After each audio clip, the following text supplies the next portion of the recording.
मोदी जी ने कहा कि 2014 से पहले दुनिया बोलती थी और भारत सुनता था, लेकिन 2014 के बाद भारत बोलता है और दुनिया सुनती है। मोदी जी ने यह भी कहा कि भारत का डंका पूरी दुनिया में बज रहा है और ये सुनकर और देखकर मन गदगद हो जाता है। लेकिन जब आप चश्मा हटाकर देखते हो तो सवाल उठने लगता है कि जब भारत आतंकवाद के खिलाफ ऑपरेशन सिंदूर करता है तो दुनिया का कोई भी देश भारत के साथ खुलकर खड़ा नहीं होता। यहाँ तक कि रशिया भी सिंपल रास्ते में बचाव के लिए कहकर निकल पड़ता है और वहीं पे उल्टा में मोदी जी के लाडले ट्रंप व्यापार बंद करने की धमकी दे देते हैं।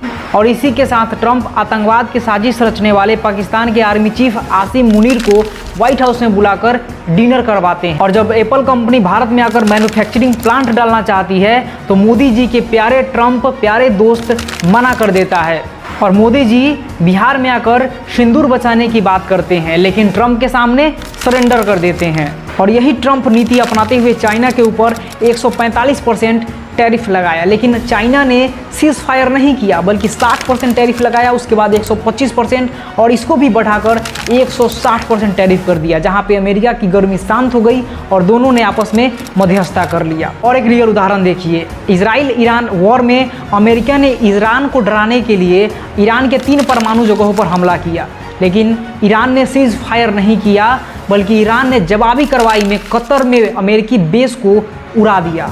फिर ट्रंप की गर्मी शांत हुई और उन्होंने सीज फायर का ऐलान किया। अब आप कमेंट करके बताइए कि वाकई में विश्व में डंका किसका बज रहा है।